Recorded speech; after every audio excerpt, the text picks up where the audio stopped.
Chers amis auditeurs de Radio Courtoisie, bonjour. Axel Egnel et moi sommes heureux de vous retrouver. Bonjour Axel. Bonjour Philippe. Et en ce lundi 8 septembre, où beaucoup de regards sont tournés vers l'Assemblée nationale, eh bien nos regards seront tournés vers la scène internationale pour tenter de comprendre ce qui est en jeu.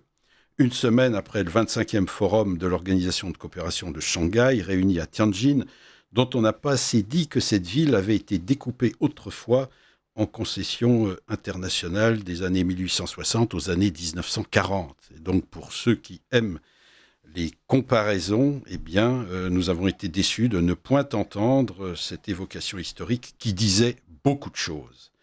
Eh bien, au-delà de ce qu'a bien voulu en dire notre presse officielle, s'est dessiné vraisemblablement, ou se dessine un nouvel ordre mondial, une véritable bascule du monde, qui fait que notre univers, en ce 21e siècle, eh bien, est en train d'être marqué par de profonds changements et que nous pouvons peut-être dire adieu à l'ordre mondial né en 1945. Aussi, pour évoquer cette nouvelle scène mondiale, nous avons invité Caroline Galacteros. Bonjour Caroline. Mais bonjour Philippe. Que nous remercions d'être avec nous pour 1h30 d'émission. Et je laisse à Axel le soin, chère Caroline, de vous présenter. Formidable. Merci Axel, d'ores et déjà. Docteur en sciences politiques, auditeur de l'Institut des hautes études de la défense nationale et géopolitique, vous avez longtemps travaillé dans l'évaluation et la prospective stratégique pour les services du Premier ministre, en l'occurrence le SGDSN. Vous avez enseigné la gestion et la négociation de crise, les relations internationales contemporaines, la stratégie et l'éthique du conflit, à HEC, l'ENS et l'école de guerre notamment. Vous étiez également jusqu'à peu colonel dans la réserve opérationnelle des armées. Depuis 2004, vous dirigez le cabinet de conseil privé et de formation en intelligence stratégique Planeting, qui accompagne ses clients français et étrangers dans leurs projets de développement international, comme dans leurs enjeux de négociation, de gestion de crise et de commandement. En 2018, vous avez fondé, et vous présidez depuis, le Cercle de réflexion Géopragma, pôle français de géopolitique réaliste, qui se consacre à la rénovation de la pensée stratégique et de la pratique diplomatique française, comme à l'amélioration globale de la gouvernance mondiale. Vous animez également, sur la chaîne YouTube Paix et Guerre, un podcast Mondoscopie, consacré aux enjeux géopolitiques et stratégiques. Enfin, vous intervenez régulièrement sur les chaînes de télévision et radio, aussi bien françaises qu'étrangères, pour apporter un éclairage original sur les différents événements qui secouent notre monde. Eh bien, après cette présentation d'Axel, et avant de dire deux mots sur le plan d'émission que nous avons choisi, je voulais vous citer dans une de mes très récentes lectures. Voici ce que j'ai extrait et qui me semble qualifier beaucoup de ceux qu'on entend sur les plateaux et dont les interventions, justement, ne nous permettent pas de comprendre la bascule du monde. Et voilà ce que disait Marc Fumaroli, qui évoquait Montaigne. « Il suffit que l'un des interlocuteurs soit paré, par position ou par prétention, d'un crédit illusoire et abusif, pour que l'autorité creuse de sa parole, non gagée sur son être propre, obtienne le dessus. Il suffit dans de telles compagnies d'un beau trait, d'une bonne réponse et sentence, peut-être trouvée à l'aventure, pour remporter facilement l'adhésion. » Et sans vous flatter à l'excès, chère Caroline, je pense que vous êtes à l'inverse de ce que je viens de dire là. Et c'est pourquoi cette émission a pour objet principal de proposer à nos auditeurs des éléments de profonde réflexion sur cette bascule qui nous concerne, nous, nos enfants et nos petits-enfants, et dont personne vraiment ne semble nous parler, peut-être par inculture ou par projet plus sombre. Alors, on a organisé cette émission en 3 parties. La première, 80 ans après la fin de la Deuxième Guerre mondiale, à quelle bascule assistons-nous ? Deuxième partie, on réduit le focus, l'Ukraine, Que dire de la rencontre Trump-Poutine ? Que peut l'Union européenne ? Que peut-on dire ? Quelles sont les perspectives à propos de ce conflit ? Et puis, parce que cela nous concerne très particulièrement, quel avenir dans ce contexte pour l'Union européenne ? Implosion, consolidation, quelle évolution ? Voilà. Mais je sais que vous vouliez dire, peut-être en préambule, quelques mots sur votre chaîne, avant que nous évoquions cette bascule du monde. Allez-y. Alors, nous allons avoir le plaisir de cette conversation aujourd'hui. Mais effectivement, j'ai pris la décision, il y a déjà 1 an et demi maintenant, de créer Paix et Guerre, qui est un canal YouTube classique, pour pouvoir exprimer régulièrement et un peu comme je le souhaite, parce que c'est le problème des entretiens, alors pas ici naturellement, mais dans les grands médias de grands chemins, comme certains les appellent. Évidemment, tout est très convenu, tronqué, on vous pose des questions qui sont faites soit pour vous coincer, vous piéger, vous empêcher de dire les choses, etc. Donc bref, j'ai voulu, et aussi parce qu'on me l'a beaucoup demandé, créer ce canal. Nous sommes maintenant 130 000 abonnés, mais il faudrait quand même qu'on soit le double, à mon avis. Je fais donc les mondoscopies qu'a évoqué Axel. Et je fais aussi, je reçois j'ai des invités dans ce que j'appelle les entretiens géopolitiquement incorrects. Et puis, j'ai aussi, à l'intérieur de cette chaîne, pour un abonnement extrêmement symbolique, un cercle des amis de Paix et Guerre. Et une fois qu'on adhère à ce cercle, c'est quelques euros par mois, on a des contenus en plus, c'est-à-dire je fais des choses plus spécifiques sur certains points, des problématiques géopolitiques générales, au-delà de mes sujets de prédilection depuis la création de Paix et Guerre, qui sont quand même l'Ukraine et le Moyen-Orient. Enfin, voilà. Même si ça me permet de parler de plein d'autres choses, mais bon. Alors, évidemment, dans vos sujets de prédilection, il y a aujourd'hui cette question majeure de la bascule géopolitique du monde. Alors, est-ce qu'on peut davantage la décliner ? Est-ce qu'il s'agit d'un déclin de l'Occident ? Et si l'on remonte longtemps dans l'histoire, est-ce qu'au fond, l'Occident, qui a affirmé sa puissance à partir de la fin du XVe siècle, avec Christophe Colomb, est en train de quitter la scène du monde, du point de vue d'un acteur de puissance ? On parle du retour des empires, quelle est cette réalité ? Et puis, on oublie peut-être, trop souvent à mon gré, l'Afrique ou l'Amérique latine dans ce nouveau contexte. On en parle peu. Oui. Et donc, voilà, pour la première question sur cette bascule, est-ce que nous assistons, alors on avait fait une émission sur Spengler et le déclin de l'Occident, est-ce que vraiment, de votre point de vue, on assiste, et quels en sont les critères ou les manifestations les plus marquantes, un véritable déclin de l'Occident ? Oui, alors c'est une très vaste question, mais évidemment passionnante. Moi, ça fait une dizaine d'années que j'explique que l'on est en train de vivre une bascule du monde. Bon. En fait, ça s'est vu à partir du début de la décennie 2010. Ça a commencé vraiment à se voir, et ça a commencé à se voir notamment lorsque les Chinois ont annoncé leur fameux projet des routes de la soie. Où là, on voyait se dessiner un maillage, une toile extraordinaire, qui d'ailleurs va très au-delà de l'Europe ou même de l'Eurasie, qui touche aussi l'Afrique. Maillage de relations, de dépendance, d'interdépendance, bref, de proposer un autre type de développement, là pour le coup économique. Mais derrière l'économie, il y a la culture. Derrière la culture, il y a des projets de société, il y a des visions du monde.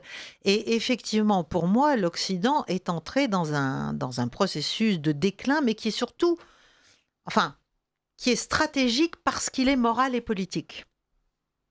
Et ça prend des proportions maintenant quand même très inquiétantes dont nous ferions bien de nous préoccuper. Alors, pourquoi est-ce moral et politique en premier lieu ?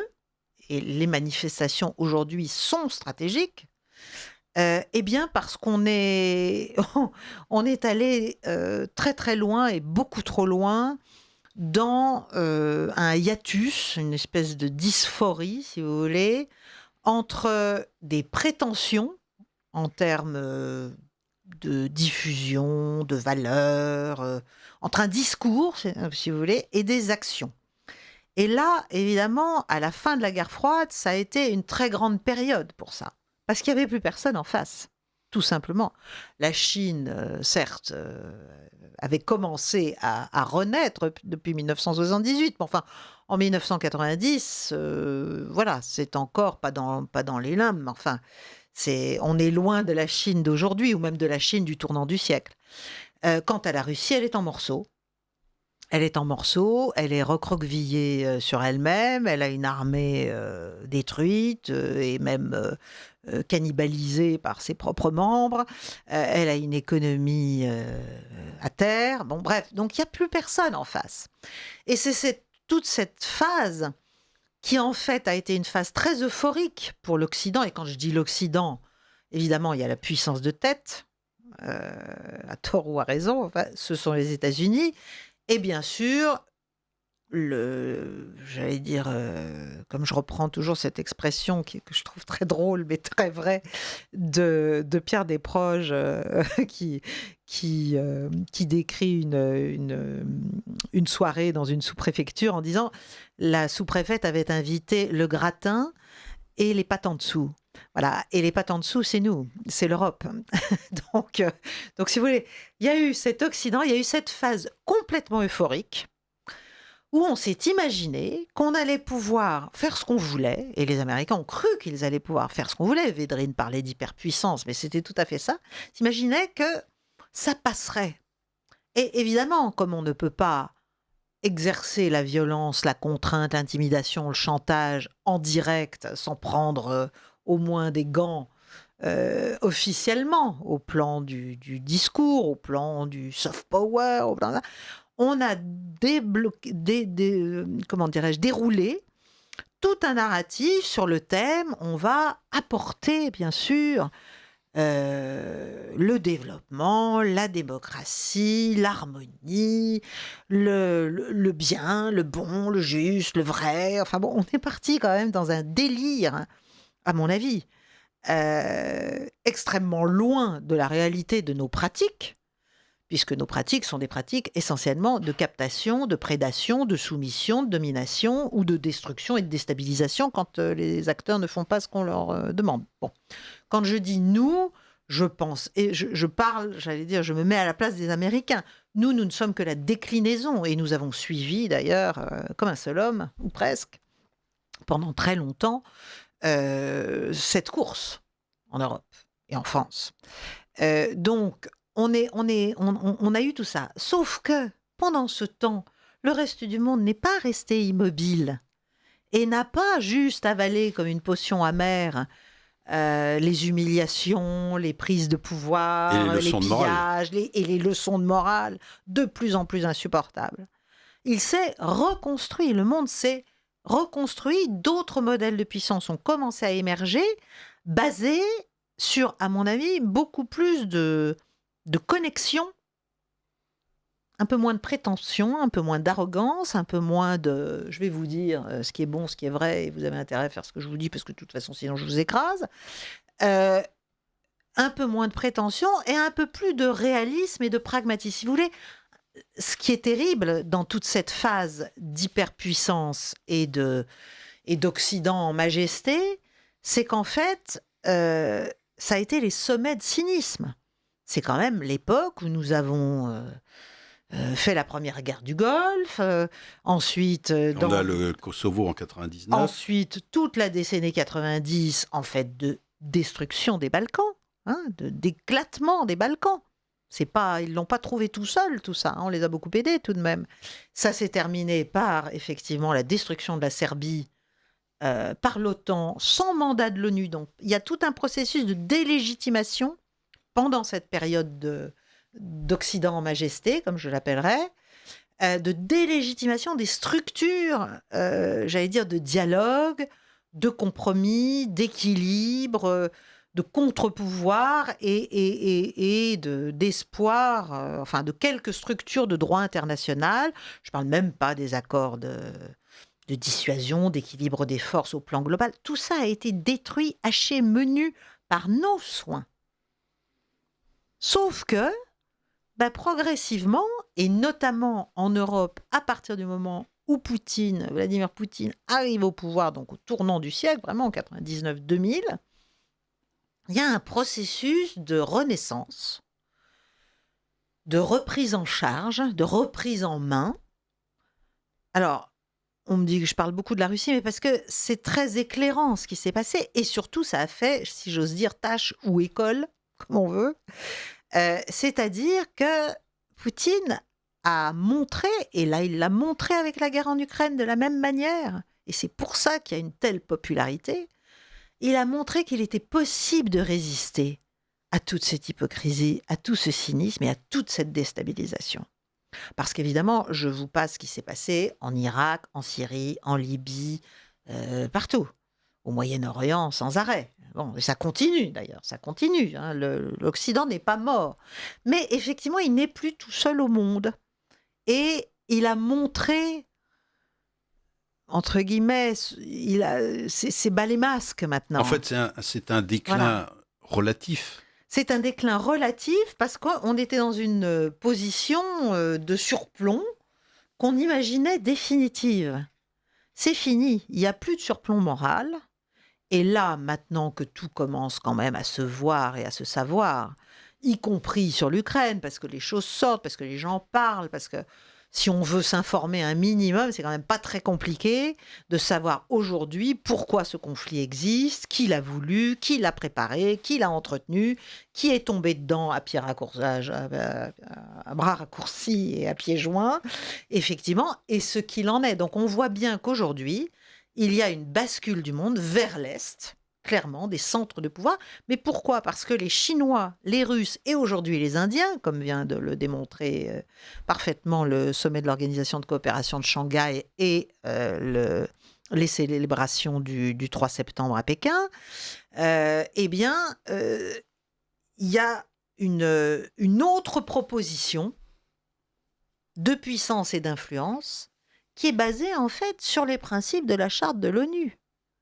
Parce que ce qu'on ne veut pas dire, ce qu'on ne veut pas reconnaître, ce qu'on ne supporte pas, en fait, mais qui est pourtant vrai, c'est que dès que les Chinois ouvrent la bouche, alors évidemment avec la sémantique chinoise extrêmement imagée, poétique, etc. Enfin, en gros, c'est les principes de la Charte des Nations Unies qu'ils proposent. C'est ce que vient de reproposer il y a 3 jours, 4 jours, Xi Jinping au reste du monde et à tous les États qui étaient présents. C'est-à-dire respect du droit international, respect de la souveraineté des États, égalité des États, politique proactive de dialogue, etc., etc. Il est en train de créer une ONU bis. Moi, je pense qu'on devrait faire attention parce que ça gênait les Américains, l'ONU, ça gênait les Américains à cause des droits de veto chinois et russes, etc. Mais ils se sont imaginés que ça pouvait continuer, qu'il y aurait pour toujours ce monde basé sur les règles. Vous savez, la grande expression. The rule-based order. OK, très bien. Donc, à la place du droit international, parce qu'on nous fait croire que c'est la même chose, mais ça n'a rien à voir. C'est les règles, c'est-à-dire en fait le pur rapport de force et de domination. Il y a plus de facteurs équilibrants. Or, les États, et que ce soit en Amérique latine, en Afrique, en Asie, partout, les États, qui ne sont pas tous énormes, gigantesques, richissimes, ils ont besoin de retrouver finalement une forme de dignité, une forme de considération. Et je pense que c'est ça la grande faute que nous avons commise. C'est-à-dire de finir par ne plus pouvoir masquer notre total manque de respect et de considération pour une grande partie du monde et pour tout ce qui nous résiste. Et les Européens ne font pas exception. Ils le font en petit, ils le font à leur niveau, mais ils le font aussi. Il y a cette espèce d'incroyable... Ça devient ridicule, ça devient clownesque. Mais alors, comment expliquez-vous, je fais référence au cas français, que des diplomaties, je parle de la France, mais qui était pendant longtemps, pendant une partie de la Ve République, une diplomatie qui recherchait l'équilibre avec les autres puissances. Comment, à partir des années 2000, dans cette bascule du monde qui s'annonce, il y a aussi une bascule complète de la diplomatie française en particulier, qui s'aligne sur la diplomatie américaine. Qu'est-ce qui s'est passé pour expliquer ça ? Alors, je pense que ce qui s'est passé, c'est déjà que la dernière salve d'autonomie, au moins un peu dans l'action, même dans l'action, mais certainement dans le langage, dans l'audace à dire non, n'est-ce pas ? C'est l'Irak. Et à ce moment-là, il s'est quand même trouvé un président, Jacques Chirac. Ce ne fut qu'un discours. Oui, ce ne fut qu'un discours, mais on n'est pas entré en Irak avec les Américains. On n'a pas détruit l'Irak avec les Américains. C'est quand même ce qu'ils ont fait. Bon. Donc, on n'a pas permis la naissance de Daesh avec les Américains. On n'a pas fait tout ça. Bon, après, et à partir de là, on s'est pris non seulement une campagne anti-française très radicale, mais nous avons, je pense, à partir de là, et surtout à partir de Nicolas Sarkozy, cherché finalement à rentrer dans le rang. Mais ça correspond, si vous regardez, l'Irak c'est 2003, 2004 c'est la première révolution orange, donc tentative de déstabilisation de l'Ukraine. Donc il y a à partir de 2000, c'est aussi une autre vague de l'élargissement de l'Alliance Atlantique, 2004. Et c'est donc un moment d'accélération, j'allais dire, un moment où l'Empire ne sait pas encore qu'il est en train de C'est-à-dire qu'il y a une accélération de ce qu'on pourrait appeler la cohésion de l'Occident, à ce moment-là, semble se renforcer. C'est déjà, il faut y aller pendant qu'il est temps. Voilà. Et il va y avoir la Géorgie, on va avoir toute 2008. Une série, 2008, et puis après, bien sûr, la Libye, et puis la Syrie, tout ce qu'on va essayer et réussir tristement d'une certaine façon, c'est-à-dire arriver à déstabiliser des régions entières au profit de ce qu'on considère comme étant nos intérêts. Et c'est là qu'on atteint le fond du problème. Parce que là, ce qu'on vient de voir à Tianjin et à Pékin, c'est un rapprochement que moi je trouve souhaitable au plan de ce qu'on croit, de ce qu'on présente comme étant l'idéal international, c'est-à-dire la concorde, le dialogue, la discussion, l'équilibre. Bon, là on vient de voir la Chine et l'Inde se rapprocher. Alors elle se rapproche, pourquoi ? Parce que Trump a foiré sa politique et sa guerre douanière, et que l'un comme l'autre ont dit mais vis-à-vis de l'Inde et de la taxation sur le pétrole voilà. indien. Il a cru qu'il allait pouvoir affaiblir l'Inde et la récupérer. Comme je dis, il a une carotte et un bâton, mais il a une grosse carotte et il a une toute petite carotte et il a un gros bâton. Donc il ne peut pas s'empêcher, il essaie de séduire pendant 2 minutes 30 et puis après pendant l'heure d'après, il menace. Donc, ça marche peut-être encore avec des petits pays, ça marche avec nous, clairement, en Europe, mais avec l'Inde et la Chine et avec la Russie. Oui, parce qu'il faut rappeler que cette réunion à Tianjin représentait plus de 40% de la population de l'humanité, non, mais c'est énorme, plus de 20% du PIB mondial, mais qu'on a évoqué la parade militaire et la présence du dictateur nord-coréen. Mais tout le reste, c'est-à-dire les sujets sérieux, n'ont pratiquement pas été évoqués, pas présentés. Pratiquement pas, même lorsqu'on a évoqué l'immense deal gazier qui vient d'être officiellement conclu entre les Chinois et les Russes. J'ai vu sur LCI, c'est présenté comme embêtant pour les États-Unis et le Qatar. Je voudrais rappeler que ça va surtout être embêtant pour l'Europe, parce qu'en fait, c'est tout le gaz que la Russie nous vendait à des prix défiant toute concurrence jusqu'à la guerre en Ukraine, qui va maintenant aller nourrir la croissance chinoise. Donc c'est ennuyeux, parce que là, Trump s'est planté. Il s'est planté sur l'Inde, il s'est planté sur la Chine. Il a essayé en fait de de découpler, comme on dit, la Russie de la Chine,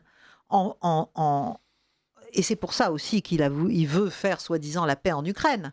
C'est-à-dire qu'il veut proposer autour de la paix en Ukraine, et il l'a proposé, aux Russes un certain nombre d'incitations, notamment en matière de coopération énergétique, qui fassent que les Russes aient moins intérêt à pivoter véritablement vers l'Est. Alors ça, c'est une de mes autres interrogations, c'est-à-dire comment a-t-on pu imaginer du côté de Washington de pousser Moscou dans les bras de Pékin, alors que les Américains imaginent que leur grand adversaire pour les 100 ans à venir sont en Chine.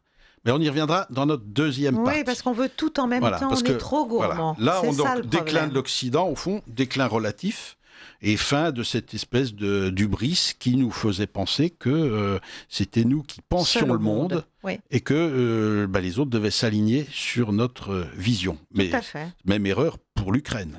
Ah, mais pour tout. Et cette incapacité à imaginer ce que l'autre peut penser. Alors que dans nos sociétés, quand on évoque l'immigration, par exemple, dans nos sociétés occidentales, eh bien, on évoque l'ouverture à l'autre, le rapprochement entre civilisations, les grands mouvements de population. Mais paradoxalement, sur la scène du monde, on a un universalisme occidental qui refuse la pensée d'autrui. Qui refuse la pensée, mais qui refuse surtout les intérêts. C'est-à-dire, on a une vision, et notamment les Américains, mais nous aussi, extrêmement idéologique et dogmatique et complètement manichéenne, et on est rentré là-dedans. Alors c'est facile, évidemment, c'est toujours on veut être du côté du bien, qui ne veut pas être du côté du bien. Sauf que le bien, là, en l'espèce, c'est le mal. Le bien, ça devient la guerre, ça devient continuer à faire la guerre. Et tout le problème de cette vision, c'est qu'elle est complètement décalée face aux besoins d'une grande partie de la communauté internationale. Donc, tant qu'on est... C'est la théorie des jeux, si vous voulez, en stratégie, en géopolitique. C'est-à-dire, on a une vision. C'est toujours. Il faut que ce soit un jeu à somme nulle. Il faut notre adversaire est forcément un ennemi. Et s'il ne l'est pas, on va le construire comme tel. Donc on le diabolise, on personnifie le problème, etc. Comme ça évite de s'intéresser à la réalité des sociétés, à la réalité de la popularité, au moteur de la popularité de ces épouvantables dictateurs dont on a fait les diables. Et surtout, on s'imagine que c'est lui ou nous. Et que donc, il n'y a pas de place pour deux. On ne peut pas trouver un équilibre. On ne peut pas dialoguer. On ne peut pas faire des compromis. On n'a pas l'intention de faire des compromis. Et là, on le voit bien sur l'Ukraine. On demande tout alors qu'on a perdu militairement. Et qu'on sait qu'en plus, on ne pourra pas obtenir ce qu'on demande. Jamais. Non, mais jamais. Donc, en fait, ça veut dire que nos objectifs sont ailleurs. Nos objectifs, c'est l'usure. Nos objectifs, c'est d'espérer malgré tout qu'on va y arriver. On va arriver sur le long terme à affaiblir cette fichue Russie dirigée par ce type beaucoup trop populaire et beaucoup trop calme, qu'on n'arrive pas à faire sortir de ses gonds véritablement, que certes on a poussé à intervenir pour tout un tas de raisons sur lesquelles je peux revenir si vous le souhaitez. Ça sera dans la deuxième partie. Voilà. Mais on ne... Et c'est là que moi j'ai eu un petit moment d'espoir, mais je viens de publier sur Géopragma pas un mea culpa, mais en disant que j'ai voulu croire qu'il pouvait y avoir un minimum d'intelligence de situation de la part des Américains, qu'ils comprennent qu'il était de leur intérêt de rétablir véritablement ce dialogue. Pas seulement pour découpler la Russie de la Chine, mais parce que c'est dans l'intérêt du monde. Si pour une fois on s'intéressait un tout petit peu à la sécurité mondiale, véritablement, ce serait bien. Notamment l'européenne, qui est en morceaux. Alors quand on parle ou certains évoquent le retour des empires sous un mode assez terrifiant, se posent deux questions. La première, vous comme géopoliticienne, quels empires voyez-vous s'affirmer sur est-ce que la Turquie manifeste aujourd'hui des signes de retour de l'empire ottoman Est-ce que l'Iran également manifeste un retour peut-être que l'Iran a toujours été présent alors qu'on le méprise beaucoup. Et puis, est-ce que la Chine va occuper une place centrale? Est-ce qu'on va vraiment assister à un affrontement sino-américain tel qu'on a pu le connaître pendant la guerre froide entre Washington et Moscou? Ou est-ce qu'on est vraiment dans un autre monde ou une espèce de duplication, mais avec d'autres acteurs du monde qu'on a connu de 1945 à maintenant? Oui. Parce que la presse parle beaucoup de retour de la guerre froide. Et voilà, est-ce que le terme, elle le souhaite, elle l'espère, elle fait rien qu'est-ce que vous contre. pensez du terme d'empire? Voilà. Pour moi, c'est un non-sens au sens où c'est pas comme ça que ça se pose, à mon avis. Nous avons un rêve impérial, un rêve impérialiste. Nous, pas les Français, hein, quand je dis nous, du côté occidental. Il y a cette idée d'un empire, mais d'un empire avec une férule, avec une loi, avec éventuellement quelques petites provinces qu'on pourrait faire diriger par des satrapes locaux. Bon, très bien. C'est un peu ce qu'était l'OTAN, c'est un peu ce qu'étaient les États-Unis et l'Europe à partir de 1945. Bon. Il y avait de l'autre côté cette URSS qui avait quand même cette idée de maintien de position, de grignotage dans les forces politiques à ses marges. Donc on pouvait penser encore à ça. Aujourd'hui, c'est plus vraiment des empires. Je pense surtout qu'il faut qu'on arrête notre impérialisme mental vis-à-vis notamment de la Russie, qui elle n'est pas pour moi, n'est pas du tout dans une volonté impériale ou de restauration impériale, etc.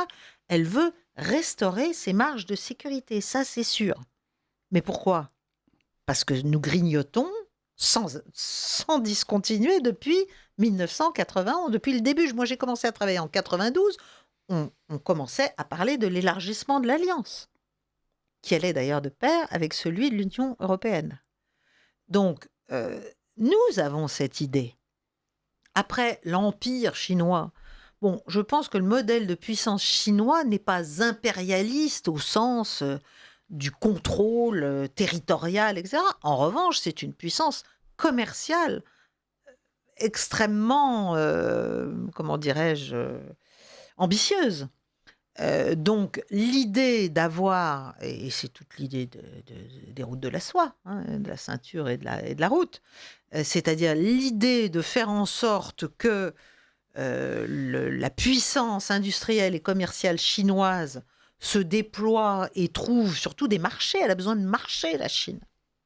Nous aussi, d'ailleurs, on devrait peut-être, au lieu de déstabiliser sans arrêt des États, on devrait peut-être s'intéresser à voir l'Eurasie comme un grand marché, s'agréger à ce grand marché eurasiatique. Axel a une question. Au lieu de créer des murs.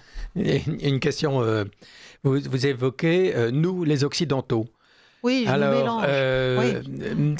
Qu'est-ce que vous entendez exactement par Occidentaux ? Parce que, finalement, les États-Unis d'Amérique et les Européens ont quand même un fond qui est extrêmement à la fois commun, puisque si on peut presque employer le mot, maintenant c'est difficile, mais le mot race, vous voyez, donc on sent bien que humainement parlant, ce sont les mêmes personnes, mais dans les faits, dans la manière de penser, dans la manière de réagir, finalement, on a aux États-Unis d'Amérique des gens qui sont des rebelles, qui ont quitté l'Europe, qui ont voulu construire quelque chose de nouveau, alors que nous, en Europe, les Européens d'Europe, si je puis dire, les Occidentaux d'Europe, sont plus attachés à une culture, à quelque chose qu'ils ont construit dans la durée. Alors, est-ce que véritablement, on peut amalgamer États-Unis d'Amérique et Européens dans le terme occidentaux? Ce que vous dites est très très juste. Pour moi, c'est vrai que c'est un peu impropre, c'est une facilité en fait, parce que l'Occident a existé au sens de l'Ouest versus l'Est. Et donc, c'est une comment dirais-je, c'est une survivance de l'ancienne période de la bipolarité triomphante, où chacun, d'un côté et de l'autre du fameux rideau de fer, jouait justement de ce côté un peu empire au sens coagulation et domination. Parce que l'Occident, en termes stratégiques, ça avait quand même un sens, notamment à travers l'Alliance Atlantique. Oui. Notamment à travers l'Alliance Atlantique, qui n'est pas une alliance essentiellement de défense, qui est essentiellement pour moi deux choses. C'est pour ça qu'elle n'est pas près de mourir. C'est un instrument de contrôle politique sur l'Europe, mais potentiellement sur d'autres États que l'on pourrait agréger à l'OTAN, parce qu'elle passe sa vie à essayer d'étendre le domaine possible de ses compétences et de ses missions. Donc instrument de contrôle politique américain sur l'Europe. Oui, c'est clair. Oui. Faut quand même faut appeler un chat un chat. Hein.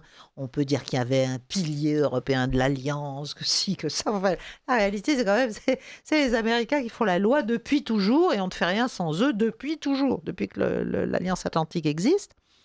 Et deuxièmement, j'allais dire que c'est une procurement agency, comme on dit en anglais, c'est-à-dire c'est une agence d'armement, c'est une agence, c'est la vitrine des armements américains, et c'est un endroit où on fait son marché, où l'Amérique engrange les milliards que lui achètent en armement ses vassaux.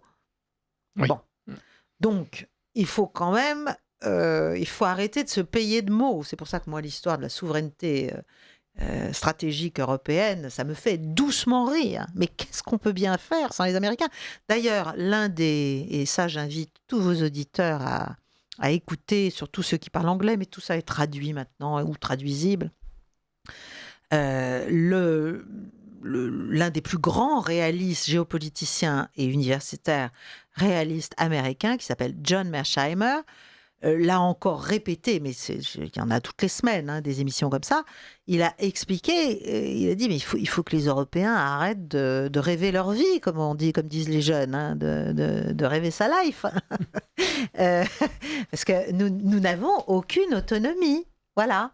Même nous, puissance nucléaire, et nous sommes en plus rentrés en 2009 dans le commandement intégré de l'Alliance Atlantique. Donc, tant qu'on ne commence pas déjà par en sortir et par dire qu'on décide des interventions dans lesquelles éventuellement on engage le peu de soldats qui nous restent, parce que faut aussi arrêter de rêver dans ce domaine. Eh bien, on n'existe pas. Donc, l'Occident existait comme ça. L'Occident existait surtout stratégiquement, d'une certaine manière. Après, vous avez tout à fait raison. Culturellement, il y a une immense disparité, mais même entre Européens. Même entre Européens. Donc, c'est une construction politique, l'Europe. C'est un rêve politique.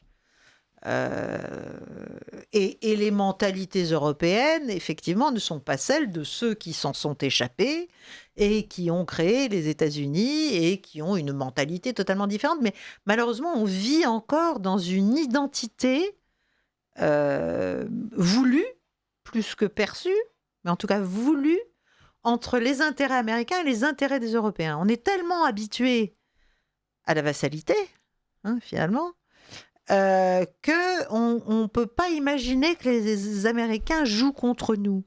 Mais là, ce qui vient de se passer, par exemple, en Ukraine, à l'occasion de ce conflit, c'est quand même un coup terrible porté à l'Europe.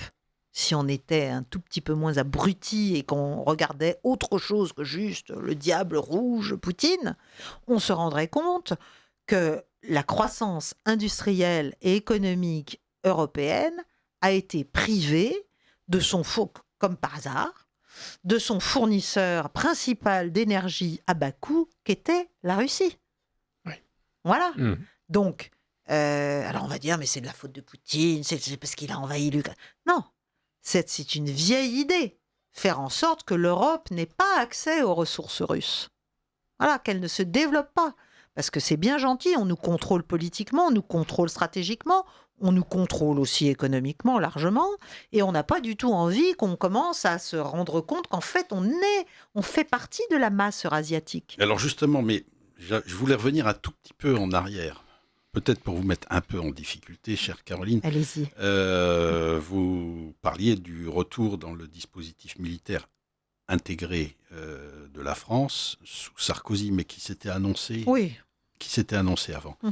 Mais si on n'était plus dans l'alliance au plan militaire et que on veuille, nous la France, jouer un rôle sur la scène du monde, ça supposerait, puisqu'il n'y a pas de diplomatie efficace sans puissance militaire, c'est de plus en plus avéré, on le savait mais on l'avait oublié, ça supposait en France accorder beaucoup plus d'argent à la défense. Mais absolument. Donc avoir l'adhésion, parce que c'est pas si évident que ça, de tout un peuple pour construire une politique militaire qui puisse entraîner un déploiement diplomatique réel. Et on en parlait avant notre émission.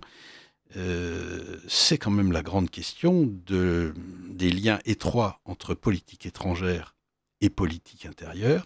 Et peut-être qu'on évoquait le déclin de l'Occident, mais peut-être que spécifiquement le déclin de la France, il tient au fait que quand on n'a pas de grands desseins sur la scène du monde, alors c'est tout un peuple et une nation qui se délite.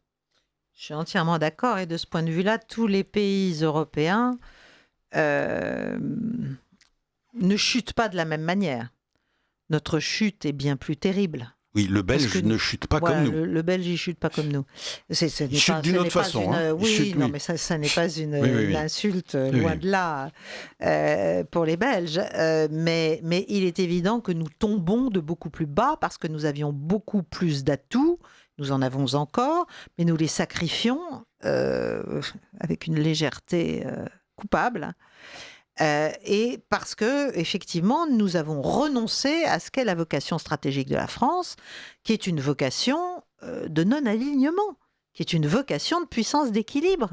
Donc, c'est comme ça, nous ne sommes pas là pour nous aligner. C'est pour ça que même de mon point de vue, on peut rester dans l'Alliance Atlantique, mais ne pas faire partie des planifications obligatoires, parce que c'est ça, le commandement intégré.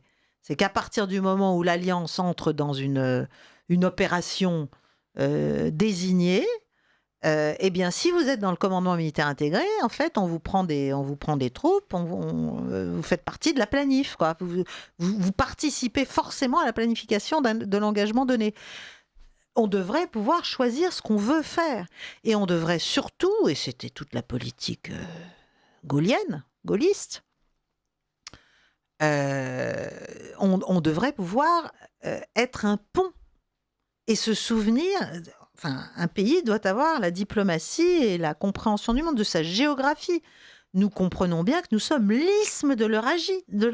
Alors, avant d'évoquer la question eurasienne et puis des relations entre puissance de la mer et puissance de la terre, qui va nous amener à évoquer la question de l'Ukraine, il y a une petite minute de Bobino. Vous appréciez cette émission? Alors aidez Radio Courtoisie à en produire d'autres. Rendez-vous sur soutenir.radiocourtoisie.fr. Merci d'avance. Eh bien, nous sommes à l'écoute du Libre Journal de la Défense de Radio Courtoisie et nous avons le grand plaisir de recevoir la géopoliticienne Caroline Galacteros pour évoquer le panorama géopolitique d'aujourd'hui et la grande bascule du monde. Et nous en étions à l'évocation de ce que vous considérez comme essentiel, fondamental, pour comprendre ce qui se passe. C'est cette opposition qui structure la vie des nations entre puissance de la mer et puissance de la terre, et donc la question Eurasie versus Atlantis. L'Empire maritime. Voilà. Alors j'aimerais bien, toujours pour faire comprendre à nos auditeurs ce qui est en jeu, nous ramasser cette question-là, géopolitique centrale, entre l'affrontement de deux visions du monde. Oui, de deux visions du monde et de deux potentiels. Il est certain que les États-Unis sont une puissance monde au sens en elle-même, mais c'est une puissance maritime. Leur puissance, d'ailleurs même aujourd'hui, leur puissance est essentiellement le pilier dans l'ensemble de leurs outils de défense. Leur puissance ils ont de mieux, là, à l'heure actuelle. Le reste, va falloir quand même s'y remettre un peu. Donc, alors ensuite, une puissance maritime, c'est une puissance, effectivement, qui projette par nature, D'expansion. oui, son expansion, son influence, et qui a besoin d'aller attraper des zones. Bon, alors, les Américains, c'est clair, et ils sont en train de s'en souvenir clairement, avec ce qui se passe au Venezuela notamment. Ils avaient ce qu'ils appelaient la doctrine Monroe, n'est-ce pas, qui est la doctrine en fait de la chasse gardée. On reproche ça aux Russes, la chasse gardée, mais enfin, en gros, les Américains font la même chose depuis très très longtemps. Je ne sais plus, 1823 ou un truc comme ça, je ne sais plus. La doctrine Monroe, c'est ça. Oui, c'est le début du 19e. Voilà. Oui, je pense que c'est 23. Et ensuite, la théorie du gros bâton avec Theodore Roosevelt, Voilà. qui la met en œuvre. Voilà. Donc, ils veulent empêcher, là, parce qu'ils sentent bien quand même qu'ils sont défiés sur à peu près... Mais défiés, encore une fois, parce qu'ils sont en échec moral et politique. Je ne parle même pas de ce qui se passe au Moyen-Orient. Parce que ça, je ne pense pas que ça fasse non plus beaucoup de bien à l'influence américaine, ce qui est en train de se passer à Gaza et ailleurs. Donc ils sont évidemment opposés à toute prise de puissance et ils surveillent de très près ce qui se passe dans ce qu'on appelle, dans ce que les géopoliticiens, les Mackinder, les Spikeman, les Américains, les Anglais appellent le Heartland, le cœur du monde, la puissance centrale, si vous voulez. Et la puissance centrale, c'est quoi si on regarde une map monde? C'est l'Eurasie. C'est l'Eurasie. Et nous sommes en Eurasie. Et la Russie est une puissance eurasiatique par excellence, avec toute une façade européenne, d'ailleurs culturellement, historiquement, et toute une façade asiatique. Vladivostok. Bon. Donc, l'idée de... Et avec des approches extrêmement sensibles, notamment dans le Caucase. C'est ce que j'allais dire. Il faut éclater cette masse. Donc là, on voit bien, si on suit un peu les questions internationales, comme je le fais, on voit bien que là, les Américains, ils n'y arrivent pas en Ukraine, mais ils essaient partout ailleurs. Ils essaient avec l'Arménie, ils essaient encore avec la Géorgie, ils essaient avec l'Azerbaïdjan, ils essaient avec le Kazakhstan. Voilà, tout le Caucase du Sud est effectivement en ébullition. Ils essaient, mais là, ils ont affaire à forte partie avec les Turcs, qui eux aussi sont c'est plus complexe avec les Turcs. Voilà, de leur donner. Alors, il y a le coup des F-35, un coup ils sont dans le programme, un coup ils sont plus dans le programme, un coup bon, voilà, ça c'est aussi à l'américaine, c'est-à-dire tu fais ce que je te dis et tu as le droit de m'acheter quelque chose ou je vais t'aider sur un sujet. Bon, donc ils ont une politique effectivement de grignotage, de morcellisation, de déstabilisation active. La Géorgie, c'était il n'y a pas si longtemps. La Roumanie, n'en parlons pas. Là, maintenant, c'est la Moldavie. Donc, tout ça, ça se fait à l'initiative américaine et généralement activé ou actionné par les Européens qui se prêtent au jeu. Voilà, comme on le fait en Ukraine. N'oublions pas que nous sommes aussi un proxy américain, nous, les Européens, dans l'affaire ukrainienne. Bien sûr, les Ukrainiens sont le proxy direct, le plus proche de la cible, entre guillemets, de la Russie, mais nous aussi, et plus que jamais.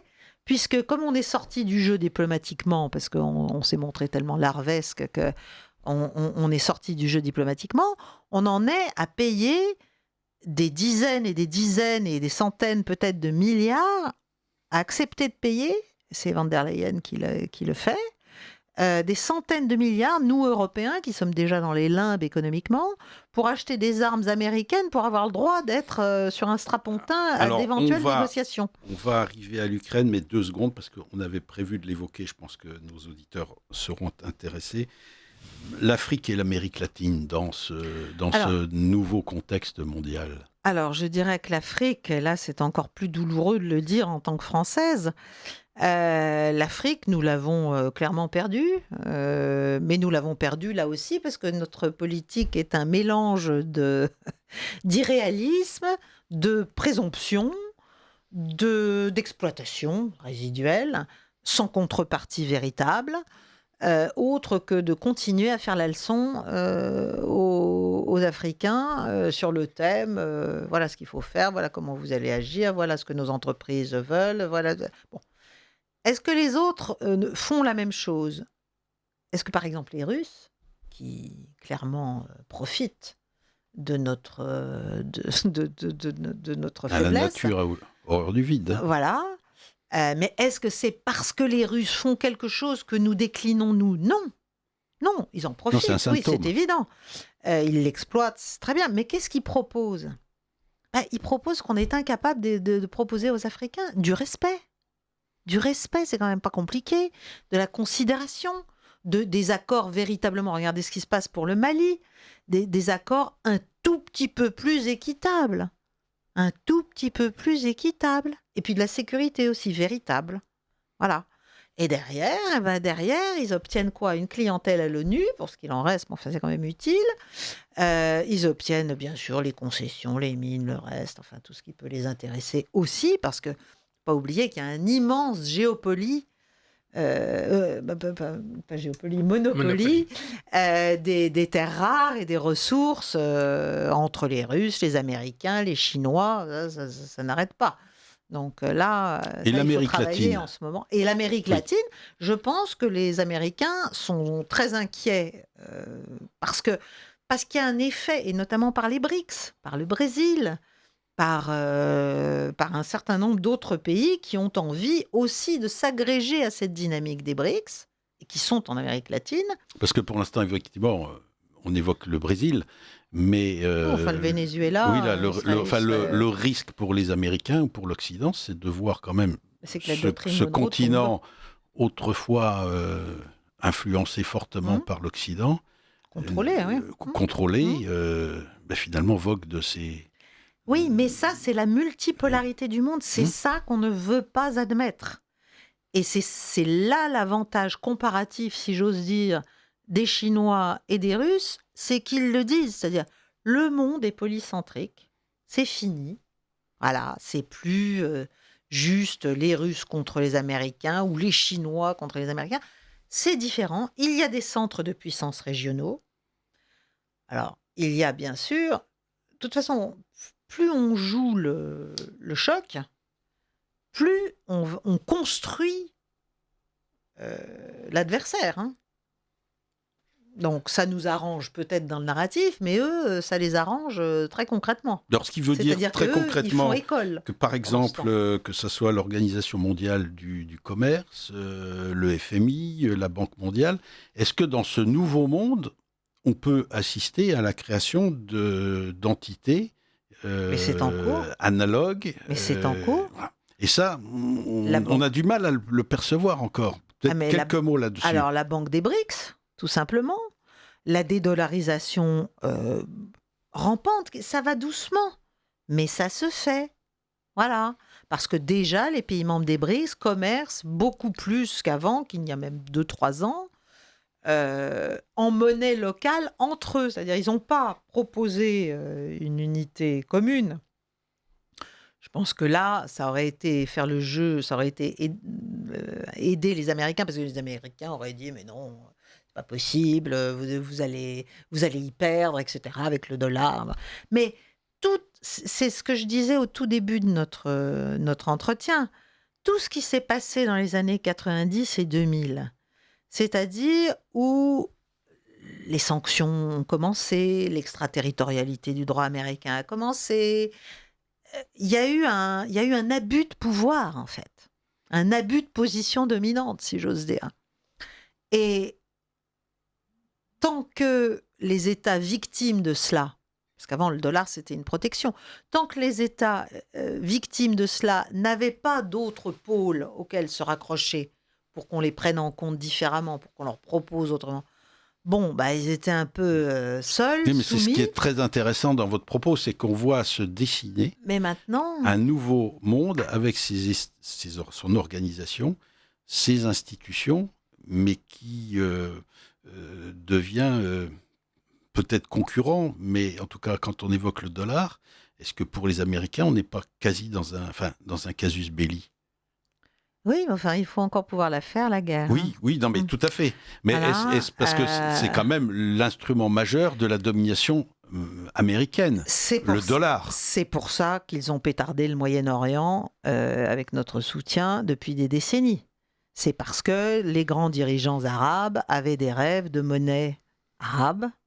Le nationalisme arabe était... Enfin, tout ça est très ancien. Je dirais même que la création d'Israël, la manière dont Israël a été porté, poussé, aidé, visait aussi à cela. C'est-à-dire empêcher l'unité arabe, empêcher le nationalisme arabe de l'emporter, empêcher les rêves de Saddam Hussein ou les rêves de Kadhafi d'une monnaie unique. Vous imaginez ça, plus les richesses du Moyen-Orient, ce que ça aurait pu donner? Pour le dollar, c'était une menace. Et à la place, on a l'islamisme. Ah ben oui, non mais ça, l'islamisme, c'est un outil, l'islamisme. Alors, c'est un outil. je vous interromps parce qu'on a une question et une remarque d'un auditeur. Très bien. Alors, une question peut-être difficile pour votre invité, dont les réflexions, alors merci monsieur, sont très inspirantes. Que penser de positif sur l'acquisition de l'armement? Alors, c'est une question sensible. Hein. Que penser de positif sur l'acquisition de l'armement nucléaire de l'Iran et d'une mutuelle neutralisation entre Israël et Iran, avec à la clé une obligation de concéder la paix et solutionner la question palestinienne. Au fond, l'équilibre de la terreur entre Iraniens et Israéliens, via le nucléaire, débouchant, alors ça c'est plus compliqué, sur une solution palestinienne. J'ai du mal à voir le rapport entre les deux, mais peut-être existe-t-il. Alors, c'est une question très intéressante. 1 minute, parce que l'émission n'est pas achevée et on a encore beaucoup à dire. Alors, il est évident qu'un Iran nucléaire imposerait ipso facto une dissuasion claire à Israël. Quand on voit ce qui est arrivé à l'Irak, on peut comprendre les Iraniens. Hein, parce que si l'Irak avait été nucléaire, il n'en serait pas là où il en est. Hein. Donc, on peut comprendre que des pays aient envie de se doter de l'arme nucléaire. Nous sommes un pays, nous, la France, un pays proliférateur. Israël aussi, d'ailleurs, avec notre aide. Moi, je pense que ça peut être un équilibre dissuasif. Ce qui s'est vu... Mais ça suppose remettre en cause le traité de non-prolifération. Oui, bien sûr, mais enfin, il y a quand même des puissances nucléaires de fait qui existent. Hein. Le Pakistan, Israël sont des puissances nucléaires qui ne l'avouent pas véritablement. Mais le sont. Bon. Alors, l'Iran avait signé effectivement le TNP. Et l'Iran, de toute façon, explique que l'arme nucléaire n'est pas, j'allais dire, compatible avec les fondements de la République islamique, hein, la fameuse fatwa, etc. Donc, le sujet n'est pas là. Le sujet aujourd'hui, à mon avis, a évolué parce qu'on a bien vu cette année, là, au printemps, que pendant la guerre dite des 12 jours, lancée par Israël contre l'Iran, et avec le secours des États-Unis, secours ponctuel, touch and go des Américains, soi-disant pour casser les installations nucléaires iraniennes, on a bien vu que ça n'a pas marché. Alors là aussi, c'est un peu comme le sommet de l'OCS, etc. Rien n'est dit, rien ne paraît.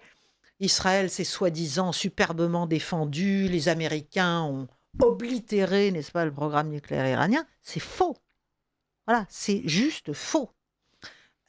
Donc, l'Iran a une capacité de dissuasion qui n'est plus nucléaire. Leur programme aurait été retardé.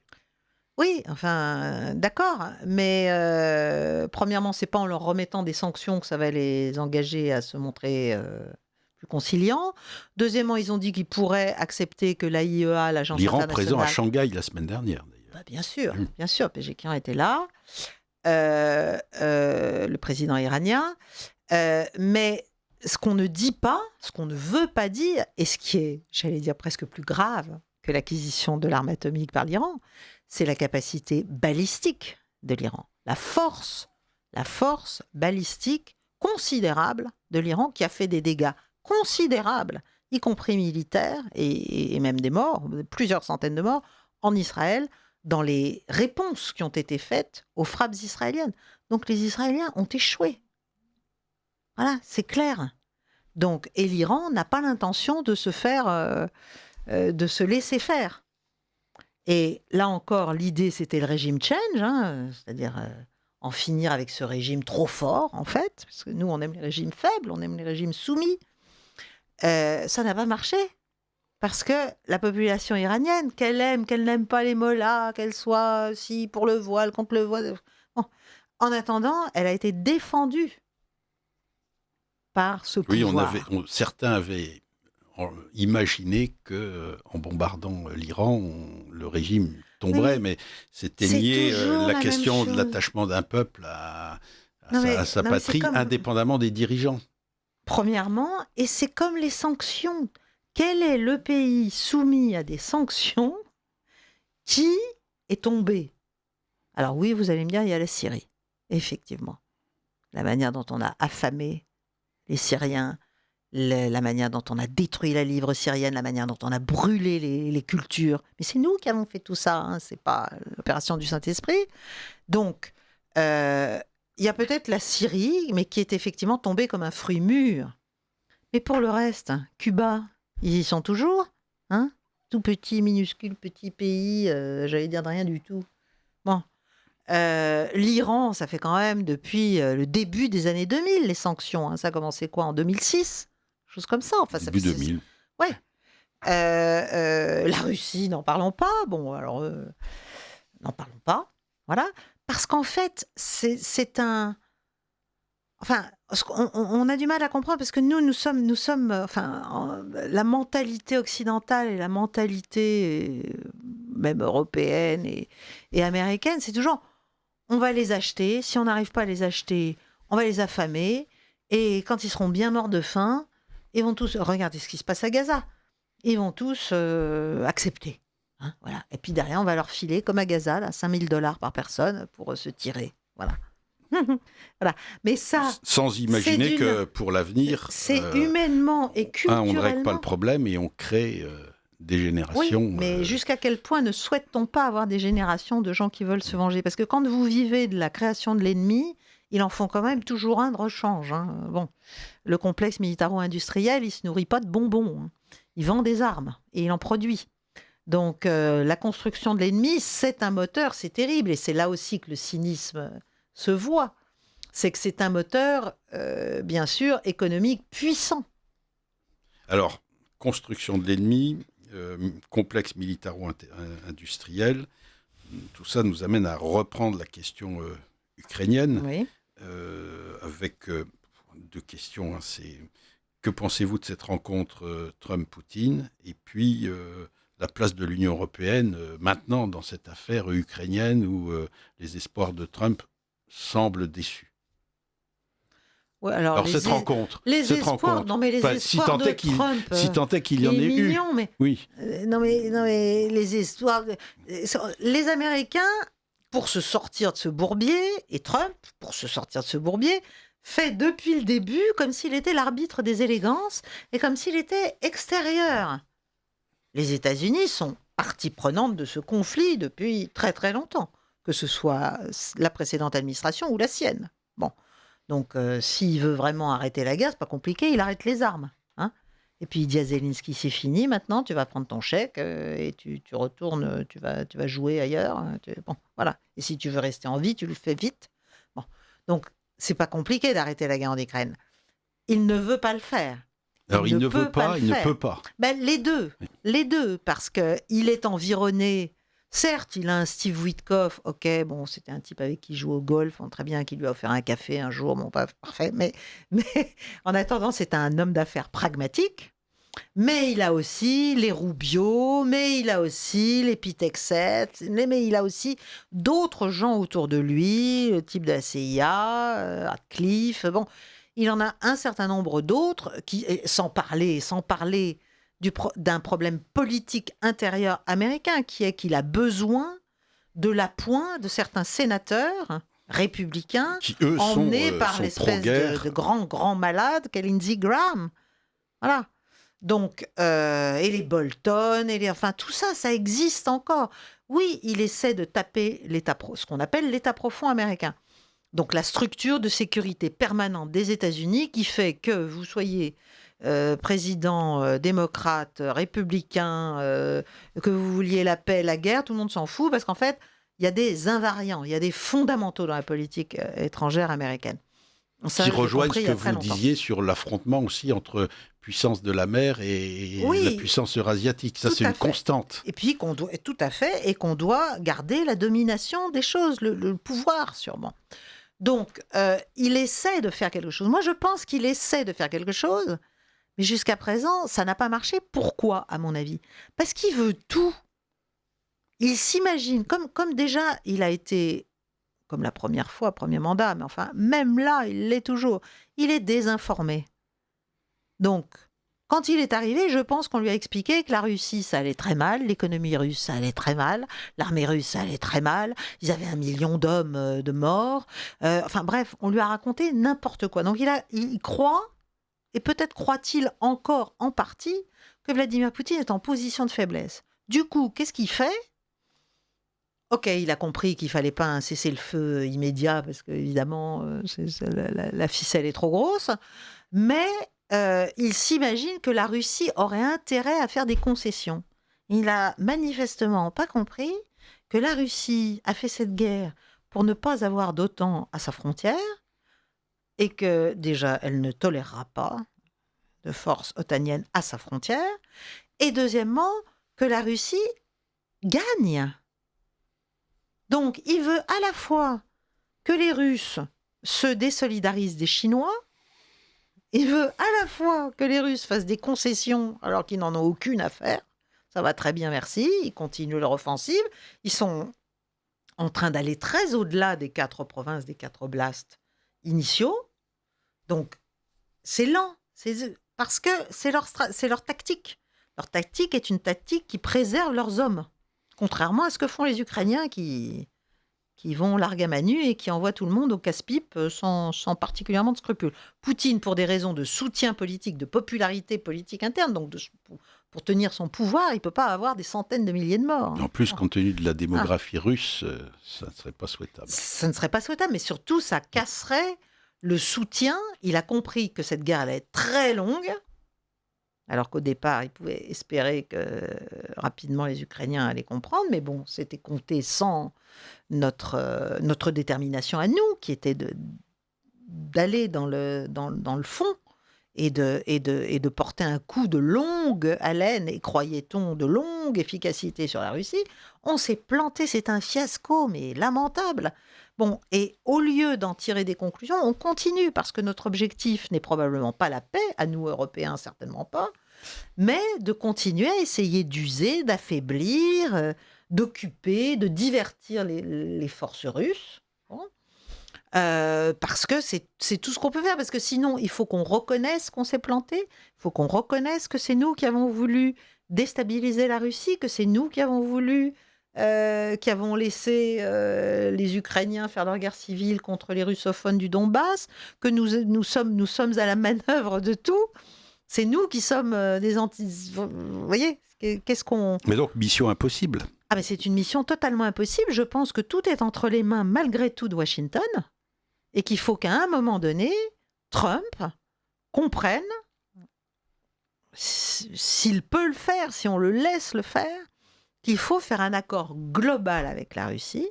Oui, mais quand vous dites accord global, et là on en parle Ça veut dire sur pratiquement la pas. sécurité, sur C'est-à-dire que la l'équilibre des sécurité, forces. c'est-à-dire que le traité sur le New START, ABM, oui, anti-balistique missile, oui, sur les forces nucléaires intermédiaires, oui. tout ce qui a été passé à perte et profit depuis 20 ans, tout ça, c'est à revoir, c'est à reconstruire. C'est pour ça que le 17 décembre 2021, il avait envoyé des documents que j'ai lus, qui sont consultables, qui sont publics. Il avait envoyé des drafts pour recréer la sécurité européenne et l'équilibre des forces. Il les avait envoyés aux États-Unis, bien sûr, à l'OTAN et à l'UE. Biden n'a pas répondu. Le 15 janvier, l'OTAN a répondu 2022. Donc nous, on était en pleine préparation. Nous on était là, on se disait, on va y aller. Bon. Et on poussait les Ukrainiens. Et à partir de février, on l'a vu sur l'intensité des tirs, etc., sur le Donbass. L'offensive ukrainienne allait se faire. Donc, il a proposé de recréer la sécurité européenne. Et c'est ça, quand il dit les causes profondes du conflit. C'est l'extension de l'Alliance. C'est toute l'architecture de sécurité du continent qui est à revoir. Qui est à reprendre. Mais lui, il veut ça avant, parce que ce que j'ai compris, c'est que du côté américain, on dit un cessez-le-feu. Mais c'est pas ce que veulent les Russes. Les Russes disent non, nous, on veut d'abord s'entendre sur des grandes questions relatives à la paix et à la guerre en Europe, et après, on s'arrêtera. Ben oui, donc là, il y a une question de méthode qui est en opposition complète. Absolument, parce que pour eux, l'Ukraine, c'est un point d'application. Mais là aussi, on a tellement menti. On a tellement raconté n'importe quoi. On a expliqué que la Russie voulait se faire toute l'Ukraine, voulait prendre toute l'Ukraine. Puis maintenant, on explique qu'elle veut attaquer l'Europe. Si vous voulez, on est dans comment dirais-je, pas une entropie, mais une hémorragie de bêtises et de mensonges, que forcément, on a une vision complètement déformée, même si on voulait être un peu plus lucide, de ce que veulent les Russes. On est là, Poutine bluffe, non, en fait, il n'a pas de ligne rouge, il peut pas, il est faible.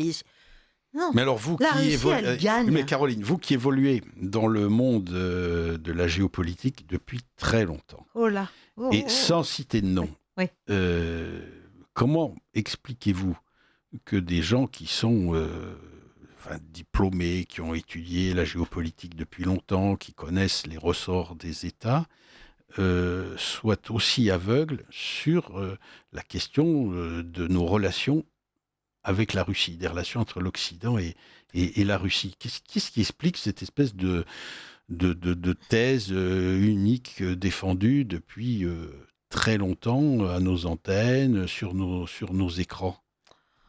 Parce que vous discutez, vous les rencontrez, ces gens-là. Oui, discuter, c'est beaucoup dire. Ils ne me parlent pas beaucoup. Ils ne m'aiment pas. On n'aime pas entendre la vérité. C'est difficile. Parce que vous voyez, pour moi, une des grandes interrogations qui m'anime, c'est comment les Américains et nous avons poussé les Russes dans les bras des Chinois, alors qu'on n'a que des cris d'orfraie vis-à-vis de la menace chinoise. C'est quand même un contresens absolu. Oui, mais nous avons parlé tout à l'heure du fait que, du point de vue américain, il ne faut pas que les Européens s'allient avec les Russes. Bon. Donc, il y a cette idée. Donc, il faut enfoncer un coin dans cette convergence qui est assez naturelle, cette complémentarité entre les ressources russes et le capital industriel européen. Bon. Donc ça, c'est une première chose.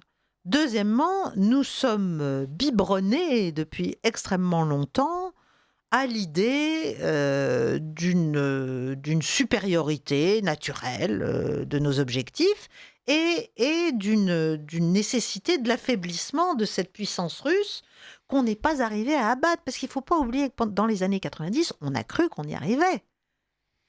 On a cru qu'on y arrivait. La première génération des oligarques russes, ils étaient aux ordres des Américains. Hein. On a cru qu'on allait se faire la Russie. L'épisode Eltsine. Voilà, Yeltsin est l'exemple parfait. Donc, ce qui s'est passé depuis l'arrivée de Poutine, mais c'est un outrage, c'est un affront.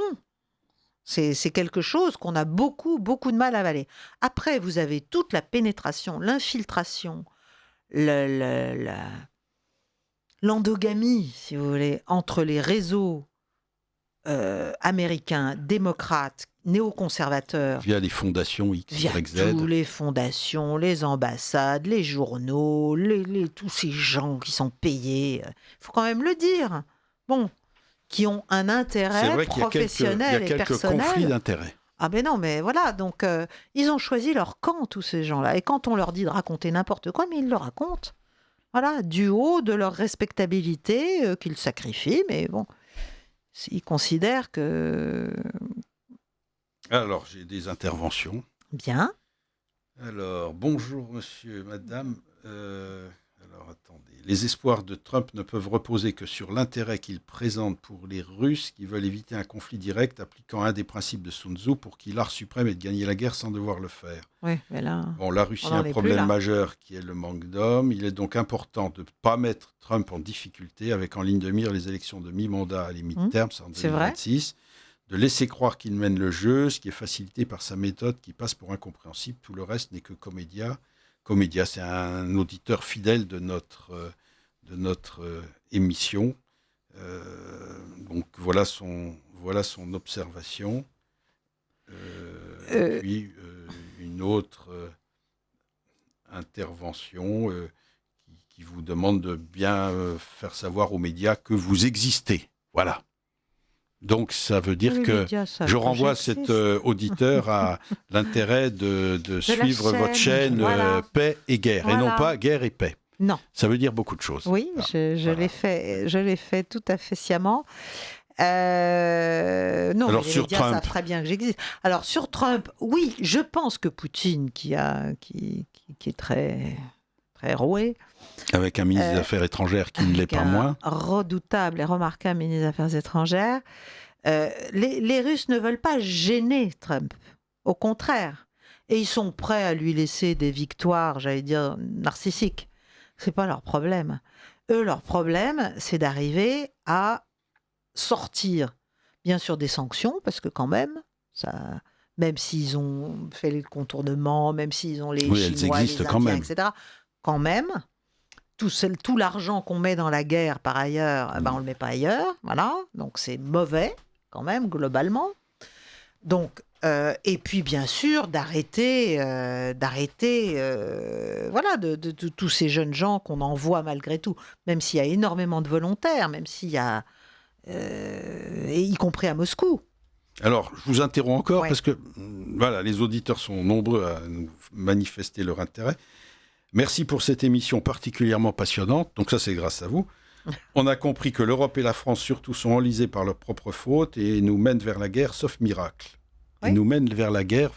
Rappelez la note du ministère de la Santé, sortie par le Canard enchaîné, car nos dirigeants la veulent sans se soucier du peuple français. Ne pensez-vous pas que tout cela sert à cacher d'autres sujets beaucoup plus graves? Alors derrière cette question, il y a peut-être l'idée que quand on est dans une situation politique, économique et sociale compliquée, dans l'histoire de l'humanité, la guerre a pu apparaître comme une solution. Est-ce que vous prêtez à nos élites, entre guillemets, ces pensées, voire ces arrière-pensées? Ah oui, tout à fait, bien sûr, mais c'est tellement pratique. Mais on reste dans le rêve en même temps, quand on regarde l'état des forces. Ah ben, j'espère qu'à un moment donné, il y aura un petit effet de réalité, et j'espère, pour tout dire, qu'il y aura quelques généraux pour rappeler l'état de nos forces. Alors, ils peuvent rappeler ensuite... Non pas que je n'admire et ne respecte pas nos armées, tout au contraire, hein, c'est pas du tout mon propos. Mais... il y a quand même, il faut quand même regarder un tout petit peu, mettre en regard la puissance russe et la puissance européenne. Donc, et après, quel est l'intérêt? En quoi la Russie menace la France? Enfin, on n'envoie pas ses forces pour... Oui, mais dans le discours officiel, on évoque toujours les intérêts européens. Mais ça veut dire quoi? Non, mais... l'intérêt de la France, depuis 3 ans, je ne l'ai jamais entendu évoquer sur cette question ukrainienne. Mais ça, c'est un problème de fond qui d'ailleurs ne remonte pas à 3 ans, qui est beaucoup plus ancien. C'est-à-dire qu'on est dans une fuite en avant européiste, qui a une défausse complète de nos élites politiques, qui sont impuissantes, à cause de l'Europe, mais aussi parce qu'elle donne à l'Europe plus de pouvoir qu'elle ne devrait lui en donner, qu'avoir... Ursula von der Leyen, qui passe sa vie à faire des grandes déclarations martiales et belliqueuses pour lesquelles elle n'a aucun mandat, pas de légitimité. À vrai dire, aucune légitimité, sauf celle que lui donnent de fait un certain nombre de chefs d'État européens, et malheureusement notre pays en est. Donc, oui, effectivement, on devrait se souvenir que, en tout cas, les armées françaises sont faites pour appuyer une politique étrangère française au service de la défense des intérêts et du peuple et de la population française. Donc là, on s'engage dans un...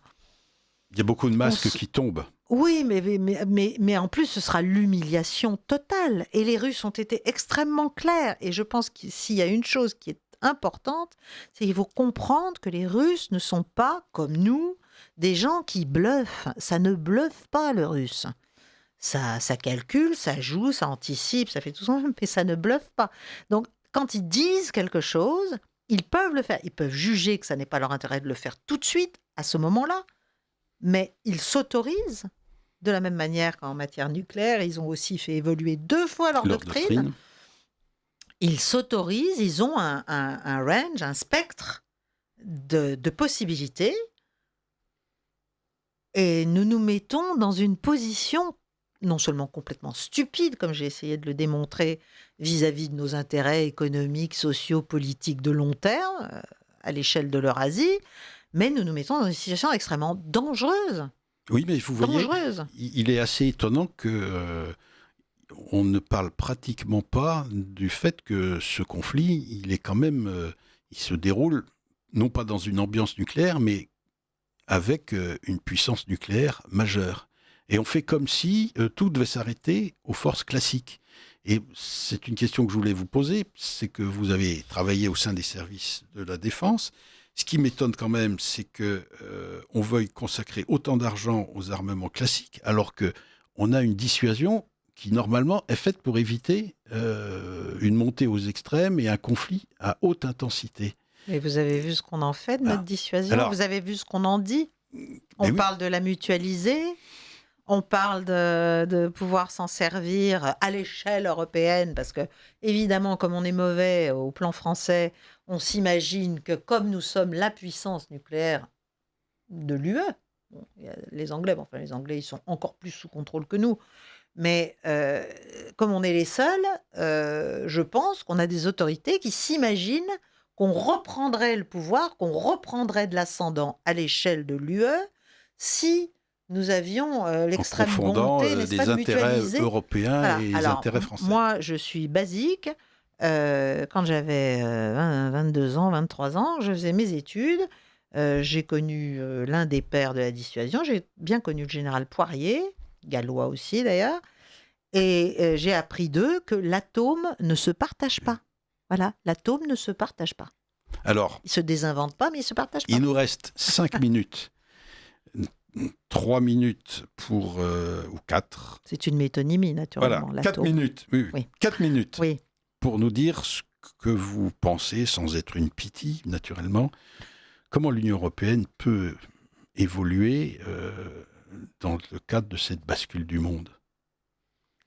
Ah ben là, elle fait tout l'inverse de ce qu'elle devrait faire. Mais moi, je ne crois pas du tout, je suis pas je pense que vous l'aurez compris, je suis pas du tout une fédéraliste, je n'y crois pas une demi-seconde. Je pense que l'Union européenne doit cesser de mener les guerres et les conflits et d'emprunter des causes de pays qui ne sont même pas dans son orbite. Enfin, même si pour l'instant on a un peu l'impression que c'est les pays baltes qui dirigent l'Union européenne. Mais en tout cas, les intérêts américains ne sont pas les nôtres. Nous sommes maintenant dans un espèce de piège, mais ça c'est à cause de notre prétention, où pour être à la table des grands, entre guillemets, on en est à accepter de reprendre en charge, y compris financièrement et y compris militairement, la guerre contre la Russie, ce qui est quand même... Pour une fois qu'avec Trump, on pouvait espérer s'aligner. Trump a réussi un bon coup quand même. Il a réussi un coup de maître par rapport aux intérêts américains, mais par rapport à nous, là, nous n'avons rien compris. Nous sommes tombés à pieds joints. Donc, qu'est-ce qu'on doit faire ? On doit absolument, il faut qu'il y ait des pays et des chefs d'État européens. Il y en a quelques-uns. Il y a un Orban, il y a un Fico, mais il en faut d'autres qui disent on joue pas. Voilà, on ne joue pas ce jeu-là. Si vous avez envie d'aller vous mettre en Ukraine face aux troupes russes, ben écoutez, bon courage, hein, mais voilà. Il faut que ça retombe. Il faut que ça retombe et il faut que l'Europe se souvienne qu'elle ne sera jamais plus forte que si elle est une Europe des nations et pas une Europe magma dans lequel, en fait, c'est souvent les plus petits qui sont tasqués par de très gros. Là, je pense aux Baltes ou aux Polonais, qui font la loi, mais ils font la loi pour le compte d'autres. Pour le compte d'autres. Donc nous perdons le peu de... Mais les Polonais paraissent un peu évoluer, changer de position. Pour l'instant, je l'espère. Alors que c'est parce vrai qu'il que y a des problèmes aussi d'équilibre intérieur. Il n'y a que chez nous qu'on n'a pas l'air de se préoccuper vraiment de ce que veulent les Français. Et puis, il est vrai aussi que sur la guerre en Ukraine, il y a eu une unanimité, à part quelques micro-partis, il y a eu une unanimité dans la bêtise qui a été quand même assez redoutable. Donc, personne n'ose dire les choses. Eh bien, écoutez, chère Caroline, voici le moment où nous sommes obligés de mettre un terme à cette émission passionnante, comme le montre les interventions de nos auditeurs. Et je voulais vraiment vous remercier de tout cœur, Axel et moi, vous remercier, parce que vous nous avez aidés à mieux comprendre ce monde qui change, qui modifie profondément, même à nous, notre façon de voir, parce que l'air du temps aussi nous pénètre, et ça nous contraint quand même à une certaine humilité, parce que pour notre génération, je suis né en 56, nous avons vécu quand même sous l'impérium, si je puis dire. Le monde change, et c'est maintenant nos enfants, nos petits-enfants de le comprendre, et c'est dans ce monde-là qu'ils vivront. Et donc, merci pour nous avoir aidés à comprendre ces profondes évolutions. Ça pourrait nous laisser un petit peu pessimistes, mais vous pouvez nous aider à devenir plus lucides et donc plus entreprenants et plus actifs. En tout cas, merci, chère Caroline, et je renvoie nos auditeurs à votre chaîne YouTube Paix. Abonnez-vous surtout. Voilà. Il ne suffit pas d'écouter, il faut s'abonner. Paix et guerre. Il faut passer de 160 000 à 250 et puis bientôt à 300 000 abonnés. Voilà. Merci beaucoup, chère Caroline. Merci Philippe, merci Axel de m'avoir donné la parole.